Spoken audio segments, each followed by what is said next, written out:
오늘은 사무엘상 30장 1절부터 6절을 본문으로 해서 위기의 때에도 하나님을 의지하라. 여기 도자를 붙였어요.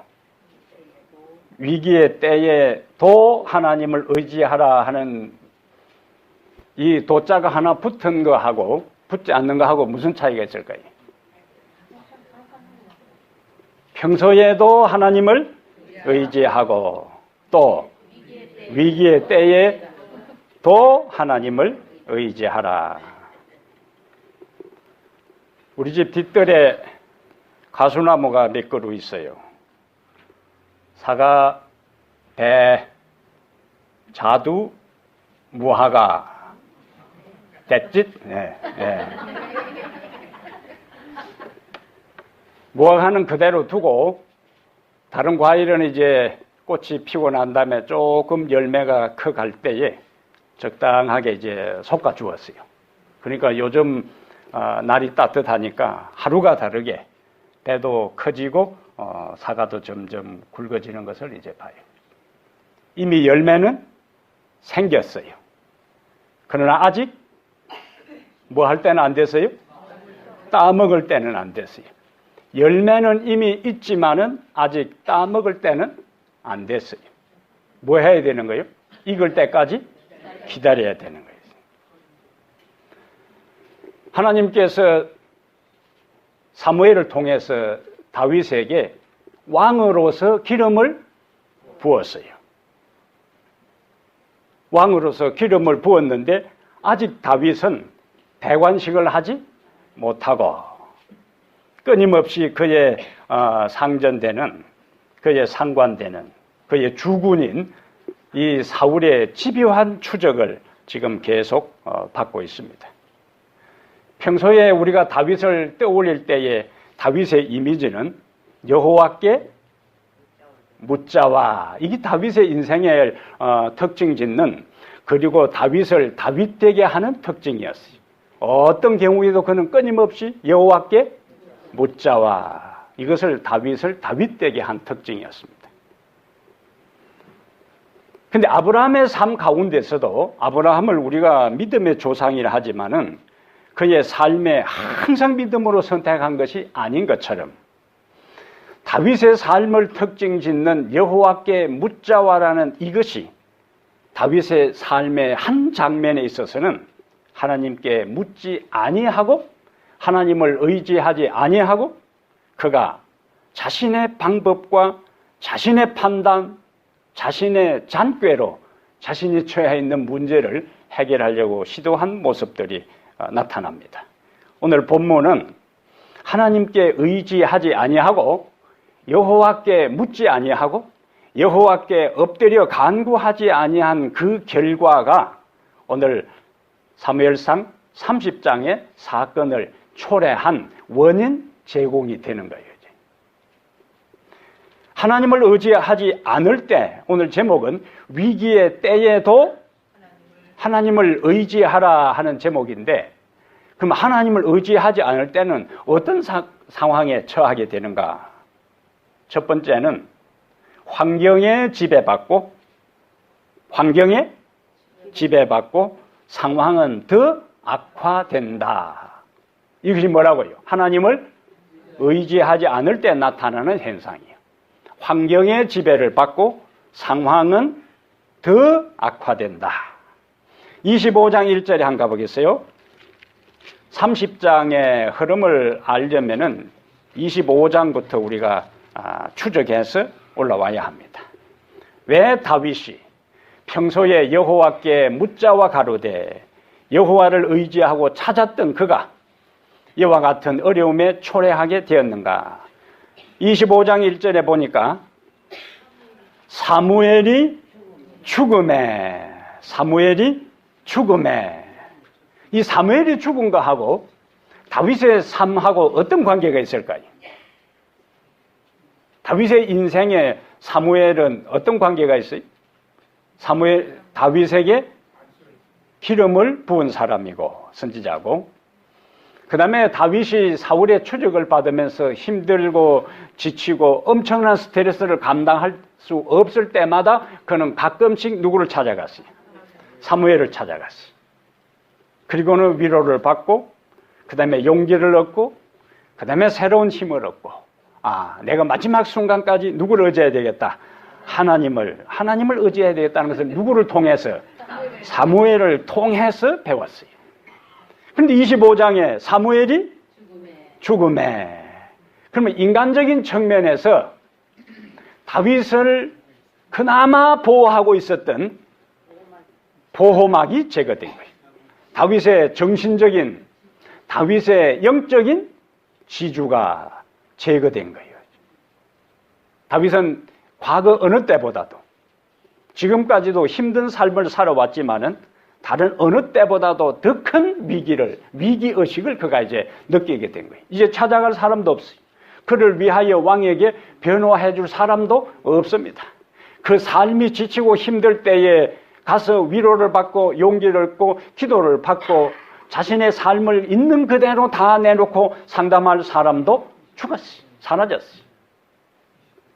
자, 이러한 때에 그러면 이제는 원래 다윗의 삶의 모습대로라면은 우리가 알고 있는 신앙적 가치관대로라면은 이제 더 어떻게 해야 돼요? 더 하나님을 의지하고 매달리고 찾고 해야 되는 거예요. 이제는 찾아갈 사람도 없고 의지할 인생도 없기 때문에 더 하나님을 찾아야 되는데 이게 우리가 알고 있는 대로 우리의 신앙적 상식대로 잘 안 되는 게 우리의 실제적인 모습입니다. 그렇죠? 우리가 다 동의하는 일이죠. 자, 나머지는 절대로 그래 안 하는 것 같니? 여기 우리 강 집사님만 인간적인 한계를 인정하고 오케이. 자, 근데 이제 27장에 가서 무슨 사건이 먼저 있었어요? 사무엘이 죽었어요. 이제. 자, 이때에 다윗은 더 하나님을 찾아야 되고 더 하나님께 매달려야 되고 더 하나님께 여쭈어 봐야 되는데 자, 27장에 다윗이 여호와께 여자와 가로대가 아니고 다윗이 그 마음에 생각하기를 어떤 생각을 했어요? 내가 후일에는 사울의 손에 붙잡히리니 들어가는 것이 좋으리로다. 사울이 이스라엘 온 영토 내에서 다시 나를 찾다가 단념하리니 내가 그의 손에서 벗어나리라 하고 다윗이 일어나 함께 있는 사람 600명과 더불어 가드 왕 마옥의 아들 아기스에게로 건너가니라. 여기는 블레셋 진영이에요.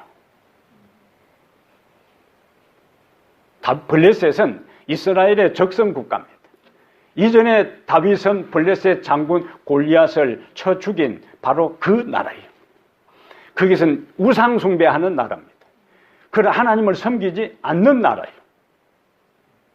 다윗이 기도하고 간 것, 다윗이 여호와께 여쭈어 가로되 이제 사무엘 선지자도 죽었고 내가 이곳에 있다가는 사울에게 체포되어서 죽을 수 있으니까 제가 블레셋으로 갈까요 말까요? 여호와께 묻자와 가로되 그렇게 하지 않고 그 마음에 생각하기를.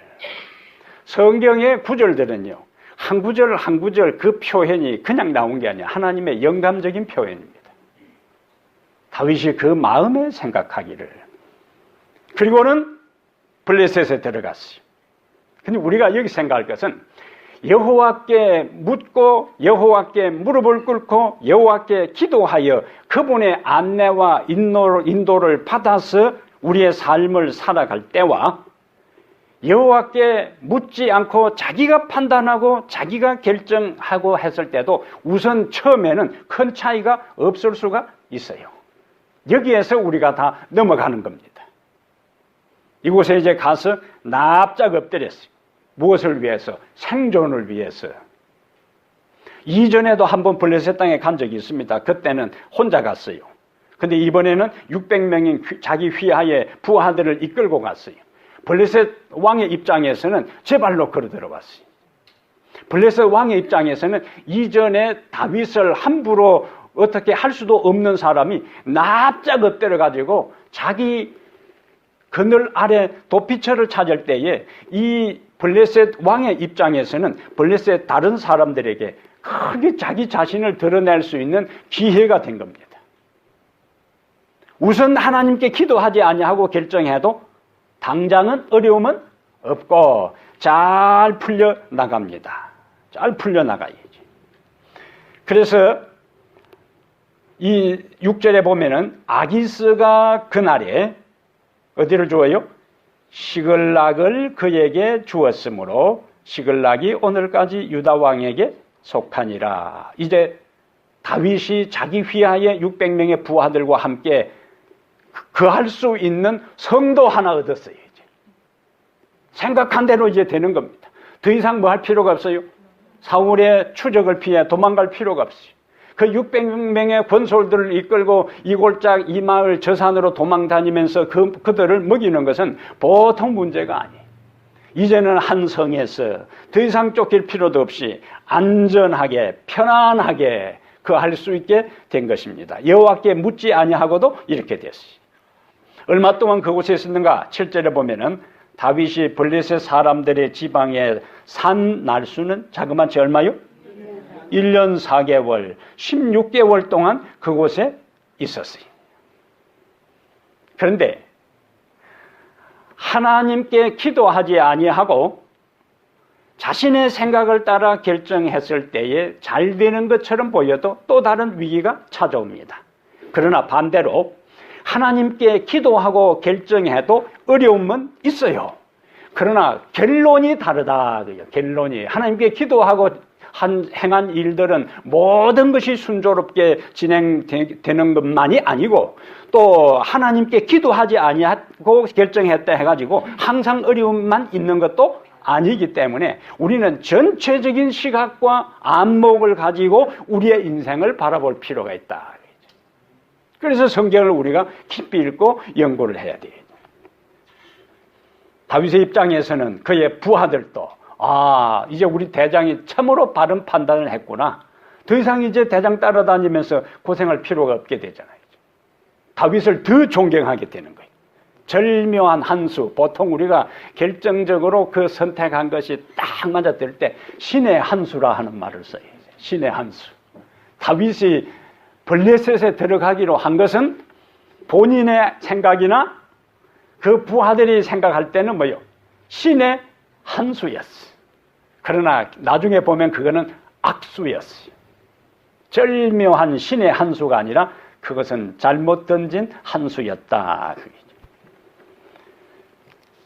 또 다른 상황들이 이제 29장에 나타나는데 29장의 시간이 얼마 지난 다음에 블레셋이 이제 사울이 다스리고 있는 이스라엘을 침공할 계획을 세웁니다. 이때에 아기스 왕은 나름대로 이제 어떤 생각을 하냐면은 이 다윗이 자기 휘하에 자기 그늘 밑으로 들어왔는데 이 친구가 진짜 망명한 것인지 아니면 어떤 기회를 엿보고 자기 뒤통수를 줄 것인지 확인을 해야 되겠는데 뭐 확인할 길이 없어요. 납작 엎드리는 상태니까. 그런데 이스라엘을 공격할 준비를 하면서 다윗을 데리고 가는 겁니다. 그러면은 이 블레셋 왕의 입장에서는 다윗을 전선 전면에다가 내세워서 다윗이 블레셋 군사 입장에서 자기 백성들을 실제적으로 공격하고 죽이면은 무엇을 확인하겠다고요? 실제적으로 이 사람이 자기에게 충성하는구나. 그렇게 이제 생각을 하려고 전선 앞에 세우려고 데리고 가는데 다윗은 이제 나가서 싸울 수도 없고 안 싸울 수도 없고 싸우게 되면 어떤 문제가 생길까요? 자기 동족을 죽이면서 나중에 그가 뭐가 될 수 없어요? 왕이 될 수가 없어요. 그의 인생의 후반부를 기다리고 있는 게 굉장한 문제가 생깁니다. 자기 동족을 적군의 편에 서서 죽인 사람을 어느 백성이 왕으로 세우겠어요? 안 싸우면은 자기의 본심이 전달되지 않아서 블레셋 왕에 의해서 또 뭐요? 죽임을 당할 수도 있습니다. 이러지도 못하고 저러지도 못하고. 그런데 여기에 하나님의 자비의 손길이 미칩니다. 하나님의 자비요. 때로는 우리가 빗나가고 때로는 우리가 하나님의 말씀대로 하지 아니하고 기도하지 아니하고 결정한 일에 있어서도 하나님은 쉽게 우리를 뭐하지 아니하고 포기하지 아니하시고 당신의 자비의 손길을 펼치는데, 그것이 왕은 그를 데리고 가려 할 때 그 휘하의 부장 장군들이 절대로 안 된다는 거예요. 옛날 고대 세계에는 왕이 하자면 어느 누구도 안 되옵니다 하는 것은 목을 내놓고 해야 될 일이에요. 전제 군주 시대에는 왕이 하는 일에 대해서 반대하는 것은 목숨을 내놓고 해야 되는데, 이 블레셋의 장군들이 절대로 안 된다고 하는 거예요. 하나님께서 다윗을 돕기 위해서 그 장군들의 마음에 감동을 준 거예요. 그들은 자기들 판단대로 한 거예요. 그래서 때로는 이 세상에서 일어나는 많은 일들 가운데 자기들은 자기 생각, 자기 이익, 자기 유익을 위해서 행했던 그것들이 궁극적으로 보면은 하나님께서 큰 줄기 속에서 하나님의 백성들을 구원하고 살리고 유익되게 하기 위해서 그런 일들을 행하는 것을 볼 수가 있어요. 이곳에 나타나는 이 블레셋 장군들의 반대도 그것을 이야기합니다. 그래서 이 장군들이, 보름 조금 올리세요. 장군들이 하도 반대를 하니까 왕이 어쩔 수 없이, 원래 같으면 왕이 장군들을 제거해야 되지만은 장군들의 그 강한 반대에 왕이 수긍하고 다윗을, 나는 당신을 데리고 믿고 전쟁터에 가기를 원하지만은 부하들이 하도 반대하니까 할 수 없다. 그리고 본래 내가 당신에게 하사한 그곳에 가서 일단 기다리면은 또 때가 되면은 내가 당신을 부르겠다. 그러면 그 보면 이제 29장 10절에 한번 보세요. 29장 10절에 그런즉 너는 너와 함께 온 내 주의 신하들과 더불어 새벽에 일어나라. 너희는 새벽에 일어나서 발거든 곧 떠나라 하니라. 그러면서 이제 아침에 일찍 일어나서 블레셋 땅에서 이제 이스라엘, 거기 시글락 골짜기로 돌아옵니다. 근데 하나님을 의지하지 아니하고 자기 생각, 자기 판단, 자기 경험에 의해서 결정하게 되면은 환경의 지배를 받게 되고 또 어떤 상황이 된다고요? 상황이 더 악화된다. 자, 30장 보겠습니다. 오늘 이제 본문에 다윗과 그의 사람들이 얼마 만에? 사흘 만에. 옛날에 비행기를 타고 다니는 것도 아니고 말을 타고 다니는 것도 아니고 걸어서 왔어요. 사흘 동안이나 걸어서 자기들이 머물고 있는 시글락에 이제 왔습니다. 그러면 피곤한 가운데서도 그들이 그 피곤한 것을 마다하지 않고 견딜 수 있었던 것은 뭐요? 조금만 있으면 우리의 사랑하는 아내들과 가족들을 만날 수 있다. 그 한 마음으로 이런저런 피곤한 것을 감당하고 왔는데, 시글락에 이른 때에 아말렉 사람들이 이미 네겝과 시글락을 뭐 했다고요? 침노하였는데 그들이 시글락을 쳐서 불사르고, 그들이 이제 시글락 성읍에 점점점 가까이 올 때에 그 동네에 뭐요? 연기가 모락모락 올 때에 사람들이 이제 얼마나 긴장했을 거예요. 무슨 일이냐? 고대 세계에는 한 성읍을 공격하게 되면은 모든 필요한 것들은 기중품은 다 약탈하고 사람은 죽이든지 포로로 잡고, 그리고 나머지 성이 다시는 대항하지 못하도록 완전히 불타해버려요. 초토화시켜버린 거예요. 가보니까 그들이 거하던 집은 불타버렸고 그들의 가족들은 다 흔적도 없이 사라져버렸어요. 얼마나 그들이 허탈했을까요? 얼마나 이때 상황을 뭐라고 표현하냐면 망연자실했다, 그렇게 표현해요. 그냥 다 털썩 주저앉은 거예요.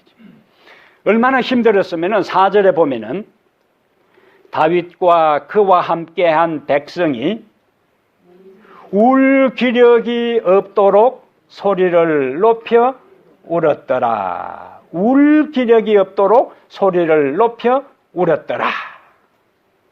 6절에 다윗이 지금까지 다윗의 인생에 경험했던 최악의 위기에 직면하게 됩니다. 6절에 백성들이 자녀들 때문에 마음이 슬퍼서 다윗을 돌로 치자 하니.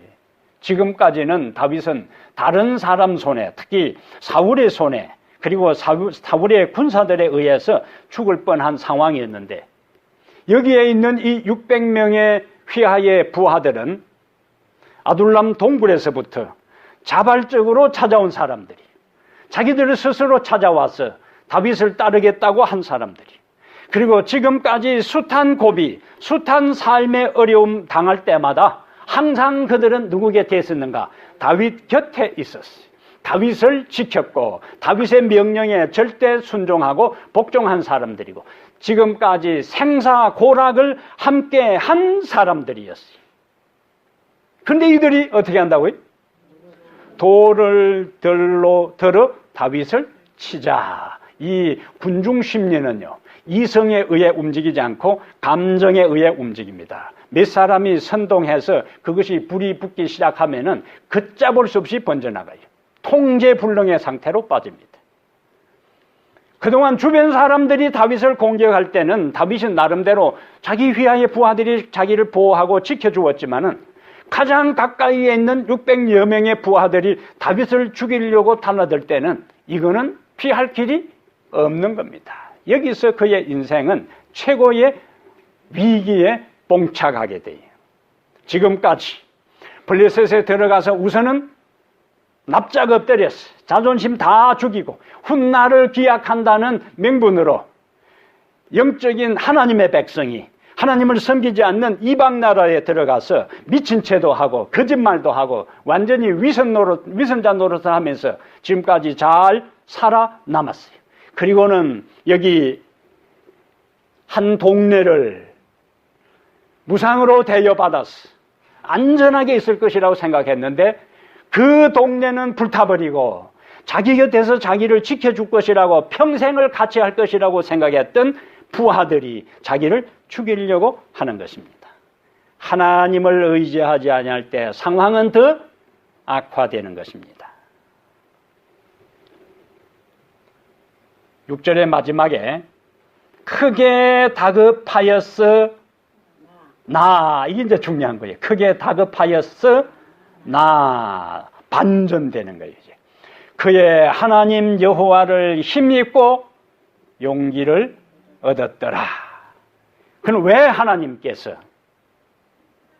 블레셋 나라에 지금 안전하게 시글락이라는 성읍에서 안전하게 편안하게 이제 더 이상 도망다니지 않고 살고 있는 다윗에게 이 블레셋의 장군들이 반대하게 하고 그 다음에 그 장군들의 말에 왕이 수긍해서 그를 본래 살고 있던 시글락으로 오게 했는데 시글락은 불타버리고 그의 모든 가족들은 다 포로로 잡혀가 버리고 그 다음에 부하들은 그를 죽이려고 달려들고 다윗 곁에 아무도 남은 사람이 없어요.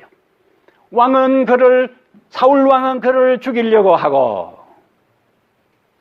백성들은 그가 있는 곳을 고발해서 알려주고 그 다음에 블레셋 사람은 그를 축출했고 살던 곳은 불탔고 가족은 다 사라졌고 부하들은 그를 죽이려고 했고 다윗이 할 수 있는 것은 아무것도 없습니다.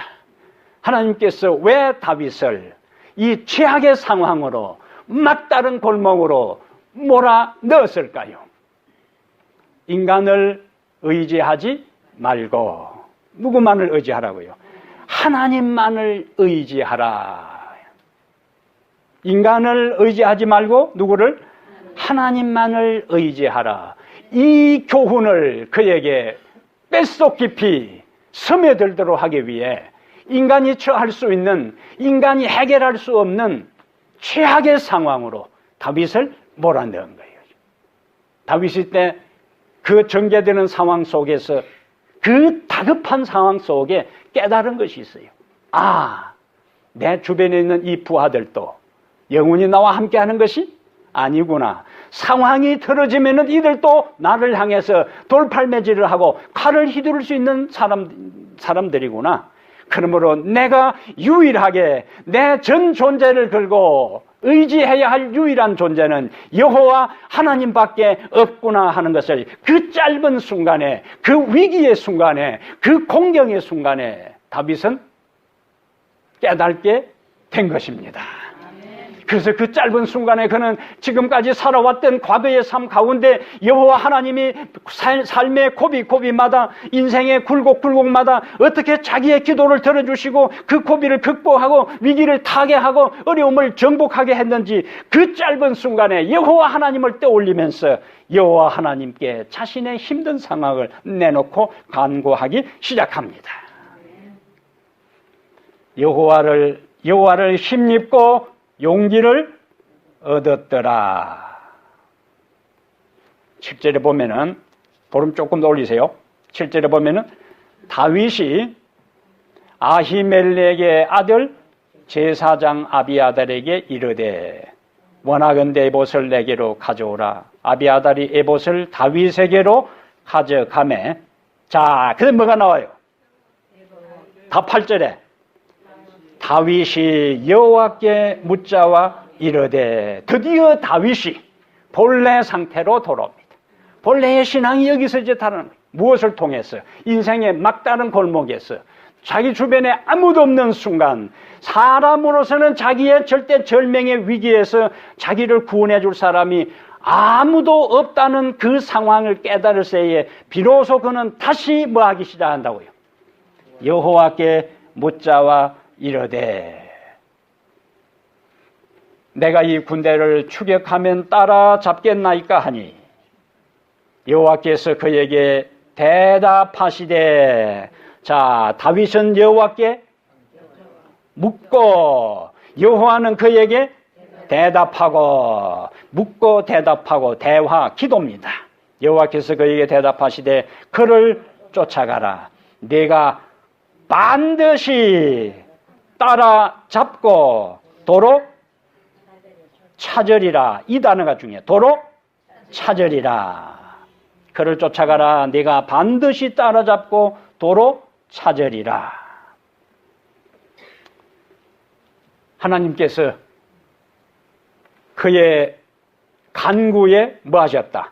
응답하시고 그 다음에 이제 약속합니다. 근데 9절에 다윗은 하나님께 기도하고 하나님의 응답을 받은 다음에 바로 행동합니다. 기도하는 사람은 기도만 하고 있지 않고 하나님의 말씀에 기초해서 행동하게 되는 거예요. 기도는 우리의 의무, 우리의 행동을 대신해 주지 않습니다. 기도 없이 행동만 해서도 안 되고, 행동만 해서만 되는 게 아니라 반드시 무엇이 전제되어야 된다고요? 기도하고. 그래서 9절에 이에 다윗과 또 그와 함께한 600명이 가서 버솔 시내에 이르러, 여기는 본래 머물렀던 그 시글락에서 버솔 시내까지는 약 24km 정도 떨어져 있는 곳이죠. 근데 거기 가니까 문제가 또 생겨요. 9절에 뒤떨어진 자를 거기 머물게 했으며, 지금은 200명이 이제 10절에 보면은 200명이 머물렀는데 전체 600명 중에서 200명이 머물렀으니 3분의 1이 더 이상 아말렉을 추격할 수 없는 상황이에요. 600명이 가도 인간적으로는 이길 똥말똥한 싸움인데 200명이 중간에 도저히 못 따라가겠다. 근데 지금 이 전쟁은 그냥 적군을 추적해서 적군과 전쟁의 승리를 위한 전쟁이 아니라 그곳에 사로잡혀가 있는 자기의 처자식을 데리고 오기 위한 전쟁인데, 이 중요한 전쟁에도 200명은 뭐예요? 장군님, 도저히 못 가겠습니다. 도저히 못 가겠습니다. 근데 다윗은 200명을 그대로 머물게 합니다. 나머지 남아있는 몇 명을 데리고요? 400명을 데리고 가요. 다윗이 200명이 중도 하차할 때에, 낙오자가 될 때에 인간적인 면에 있어서는 가서 따라가 봐야 소용이 없겠구나. 이 400명 가지고 어떻게 아말렉 군사들을 쳐서 그리고 포로로 잡히던 자기 가지고 이끌 수 있겠는가. 그런 인간적인 생각을 했을 수 있어요. 그런데 다윗은 자기가 지금 200명을 데리고 있느냐, 400명을 데리고 있느냐, 600명을 데리고 있느냐, 그 군사들의 숫자에 의해 전쟁의 승패가 좌우되는 것이 아니라 8절에 여호와께서 그에게 대답하시되 그를 쫓아가라. 네가 반드시 따라잡고 도로 찾으리라는 무엇에? 하나님의 약속을 의지하고 그는 지금 가는 거예요. 하나님의 약속을 따라갈 때에 수많은 변수들이 일어날 수 있습니다. 하나님의 약속이 실현될 가망성이 점점 없어질 수도 있어요. 외행적인 상황 속에서는. 그러나 다윗은 그를 따라가라. 반드시 따라잡고 도로 찾으리라는 무엇에? 하나님의 약속하신 말씀을 의지하고 휘하의 200명의 병사들이 피곤하다 할 때에 그들을 머물게 하고 다시 그들을 추적합니다. 하나님은 약속하시고 그 다음에 하나님은 배후에서 역사하시기 시작합니다. 하나님의 말씀을 따라 환경과 상황에 빙계하지 아니하고 환경과 상황에 주눅들지 않고 환경과 상황 때문에 포기하지 않고 말씀 하나 의지해서 계속적으로 전진하는 사람들을 위하여 하나님은 배후에서 일하시기 시작하신다. 거기 11절이에요. 그들이 막상 따라가기는 따라갔는데 고대 세계에 내비게이션이 있는 것도 아니고 이들이 지금 어디로 갔는지를 어떻게 알겠어요? 누군가 안내자가 있어야 되는 겁니다. 이때의 11절 무리가 이것은 그들이 전혀 기대하지 아니한 상황이요. 전혀 예상하지 아니한 일들입니다. 전혀 생각지도 아니한 일들이요. 11절 무리가 들에서 애굽 사람 하나를 만나. 이스라엘 사람도 아니요. 누굴 만났다고요? 애굽 사람이요. 애굽 사람 하나를 만나 그를 다윗에게로 데려다가 떡을 주어 먹게 하며 물을 마시게 하고 여기에서 내 삶이 아무리 바쁘고 내가 아무리 중요한 일을 한다 할지라도 내 주변에 나의 시선이 필요하고 나의 따뜻한 손길이 필요하고 나의 따뜻한 위로가 필요하고 격려가 필요하고 도움이 필요한 사람이 있으면은 내 살기 바쁘다고 그들을 무시하지 말고 그들에게 사랑을 베풀고 관심을 기울이고 은혜를 베풀면 오히려 그 사람이 오히려 그 일이 내가 지금 현재 그 당한 어려움을 해결해 주는 디딤돌이 된다. 믿으시면 아멘. 이들은 지금 자기 동족도 아닌 애굽 그 들판에 배회하다가 병들어서 이 몰골이 초췌한 이 어린 소년을 먹이고 닳고 할 여유가 없어요. 지금 그들의 머릿속에는 온통 누구요? 자기 아내, 자기 자식밖에 없어요. 지금 머무를 시간이 없습니다. 빨리 추적해야 되는 거예요. 시간 늦으면은 몰살당할 수 있는데 다른 데 노예로 팔려갈지 몰라요.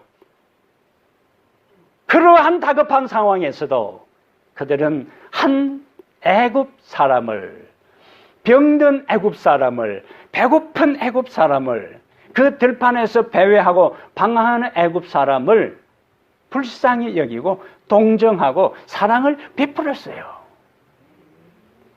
그들은 큰 기대를 하고 한 것이 아니에요. 이 애굽 소년이 자기들을 인도할 것이라고 생각한 게 아니에요. 그냥 사랑을 베푸는 자체로 그들은 모든 것이 끝난 겁니다. 12절에 그에게 무화과 뭉치에서 떡덩이 하나와 금포도 2송이를 주었으니 그가 뭐라고 했어요? 밤낮 사흘 동안 떡도 먹지 못하였고 물도 마시지 못하였음이니라. 그가 먹고 정신을 차렸다. 근데 이제 신문을 합니다. 정신을 차리니까 13절에 신문을 이제 하니까 애굽 소년이요 아말렉 사람의 종이더니 사흘 전에 병이 들매 주인이 나를 버렸다. 그 다음에 이제 14절에 결정적인 정보가 이 소년의 입에서 나오는 거예요. 14절 우리가 그레 사람의 남방과 유다에 속한 지방과 갈렙 남방을 침노하고 그 다음에 이 말을 들을 때에 다윗이 어땠을까요? 시글락을 불살랐다. 아! 하는 순간에 이 소년이 그러면은 시글락을 불살한 그 아말렉 사람들이 있는 것을 알겠구나. 그 순간에 이 하나님께서 일하시는 방법이요. 하나님께서 일하시는 섭리입니다. 15절에 다윗이 그에게 이르되 네가 나를 그 군대로 인도하겠느냐 하니 그가 이르되 당신 나를 죽이지도 아니하고 내 원수의 수중에 넘기지도 아니하겠다고 하나님의 이름으로 내게 맹세하소서. 그리하면 내가 당신을 그 군대로 인도하리다 하니라. 그가 다윗을 인도하여 내려가니. 하나님께서 일하시는 방법은 하나님께서 직접 하시기도 하고 하나님께서 천사를 통해서 하시기도 하고 하나님께서 위대한 사람들을 통해서 일하기도 하시고 하나님께서 이렇게 병들어 4일 3일 동안 밥도 물도 먹지 못한 이러한 사람을 통해서도 당신의 백성들의 필요한 문제를 해결해 주실 수 있는 분이심을 감사하게 되기를 바랍니다. 우리가 믿음 안에서 우리가 하나님을 의지하고 하나님을 찾고 여호와께 묻는 인생을 살아간다면은 내 주변의 모든 상황이 내 주변의 모든 사람을 하나님은 우리에게 유익이 되고 우리에게 축복이 되고 우리에게 영광이 되고 하나님의 이름을 높이는 일로 사용하시는 것입니다. 예? 보잘것없는 이 사람, 이 소년이 다윗의 가족을 다 되찾게 오는 그 역할을 할 줄 누가 생각이나 했겠어요. 그러나 하나님은 그 사람을 통해서 일하시는 거예요. 자, 17절 보겠어요. 다윗이 새벽부터 이튿날 저물 때까지 그들을 치매 낙타를 타고 도망한 소년 400명 외에는 피한 사람이 없었더라. 자, 그러면 이제 8절 마지막을 한번 보고 다시 18절을 보겠어요. 8절 마지막 한 번 더 보겠어요. 여호와께서 그에게 대답하시되 읽습니다.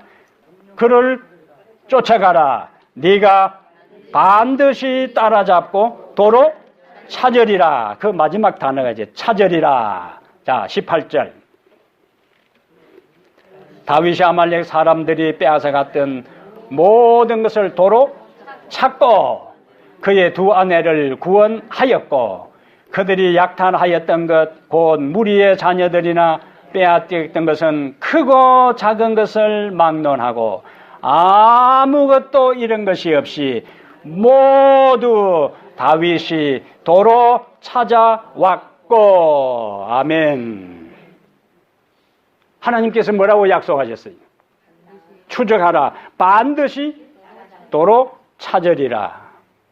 그 말씀을 믿고 갔어요. 어디로 이놈들이 갔는지도 몰랐어요. 근데 하나님은 한 소년을 다윗의 병사들 만나게 했어요. 다윗이 그를 먹여 살렸어요. 이 소년이 안내했어. 인도하는 대로 가보니까 그들이 잔치를 벌이고 보초병도 세우지 않고 그랑방탕 술 파티를 벌이고 있을 때에 급섭해서 모든 것을 도로 찾고 돌아오는 것을 보게 됩니다. 위기의 때에 하나님을 의지하게 되면 하나님은 반드시 돌파구를 열어주십니다. 하나님의 말씀을 따라 우리가 살아가 600명이 중요한 사명을 띠고 가도 200명은 중간에 낙오자로 전락했어요. 더 이상 따라가지 못했어요. 인간적으로는 다윗이 생각할 때에 200명의 사람에 대해서 섭섭한 마음을 가질 수도 있어요. 지금이 어느 때인데 제 마누라, 제 자식 지금 저 살리러 가는데 피곤하다고 중간에 뭐요? 안 따라간다는 것은 이것은 상식적으로 말이 안 돼요. 상식적으로 말이 안 됩니다. 그런데 이 세상에는 상식적으로 모든 사람이 다 행하는 것이 아니요. 상식적으로 모든 사람이 행동하고 말하고 처신하면은 이 세상이 천국이 되지요. 이 세상의 사람들이 상식적으로, 그래서 종종 우리가 상식 이하라 하는 표현을 쓰는데 영적인 높은 차원의 이야기를 하지 않아도 상식적으로 맞지 않는 행동을 할 때가 있습니다. 옳은 일이고 가치 있는 일이고 영적인 일이고 그것이 자신의 영원한 생명을 위하는 일이라고 해서 모두가 동조하고 모두가 협력하고 모두가 따르고 모두가 순종하는 것이 아니요. 아예 처음부터 따르지 아니한 사람들이 있고 함께 동참하다가 낙오되는 사람들도 있습니다. 그러한 때에 낙오된 사람들에게 초점을 맞추어 가는 길에 의문을 품지 말고 가는 길에 주저하지 말고 여전히 하나님의 약속을 의지하고 여전히 하나님의 약속을 붙잡고 여전히 하나님의 살아계심을 믿고 전진해 나가게 되기를 바랍니다. 내 주변의 사람들이 다 떨어져 나가고 나 홀로 해를 단신으로 들판에 내팽개친 것처럼 보여도 내 주변에 아무도 없는 것처럼 보여도 다윗이 처해 있는 그 상황에서요, 다윗이 여호와께 물었을 때에 다시 그 병사들의 마음을 하나님께서 되돌려서 안정을 찾게 하고 그 다음에 잃어버렸던 모든 것을 되찾게 하는 역사를 하나님께서 이루어 주셨습니다. 위기의 때에도 하나님을 의지할 때에 하나님은 우리의 인생의 막다른 골목 같은 상황에서도 돌파구를 반드시 열어주십니다.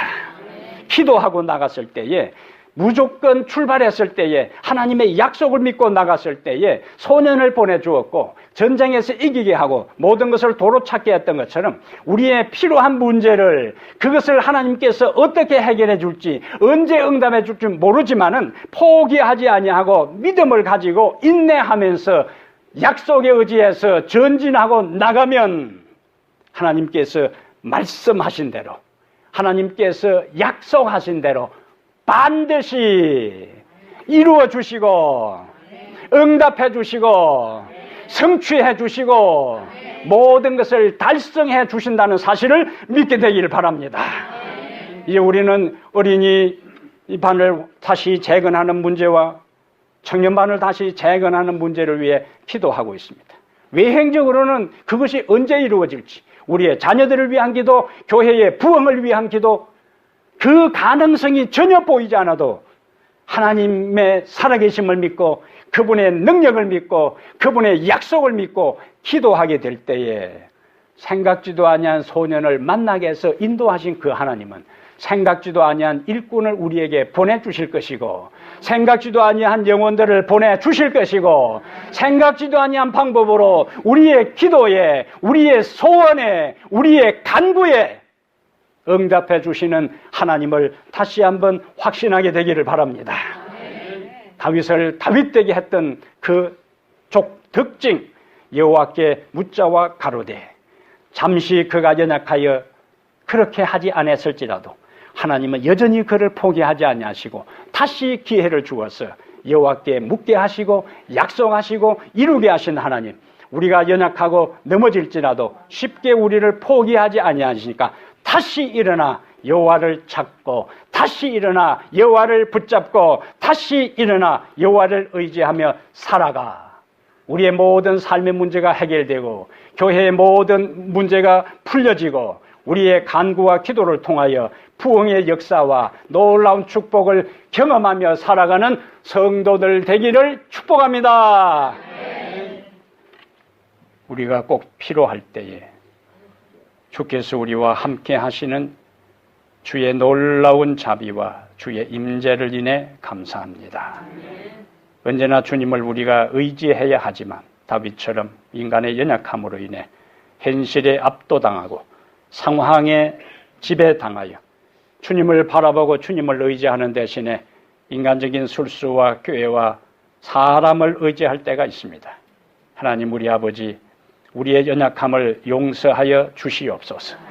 우선 하나님을 의지하지 않아도 당장에 그할 장소가 있고 돕는 사람이 있는 것처럼 보일 때 우리가 착각하지 않게 하시며, 아버지 하나님, 우리가 가지고 있는 모든 것이, 내 주변에 나와 함께 있었던 사람들이, 내가 소유하고 있던 모든 것이 다 제거될 때에 비로소 하나님만이 우리의 바라보아야 할 분이시고, 하나님만이 우리가 의지해야 할 유일한 분이시고, 하나님만이 우리의 기도를 응답해 주시고, 하나님만이 우리의 삶의 문제를 해결해 주시는 유일한 분이심을 가슴속 깊은 곳에서부터 진실한 고백을 드리며 살아가게 해 주시옵소서. 머릿속에는 주의 사랑하는 성도들 수많은 기도의 제목이 있고 간구의 제목이 있고 많은 어려움들이 있습니다. 그러한 어려움이 있을 때마다 인내의 은사를 그들에게 허락하셔서 믿음으로 간구하게 하시고 하나님의 약속을 의지하게 하시고 그 약속을 믿고 행동하고 나감으로 인하여 하나님의 돕는 손길을 경험하고 주께 영광을 돌리는 성도들 다 되게 하여 주시옵소서. 우리 주 예수님 이름으로 기도합니다. 아멘.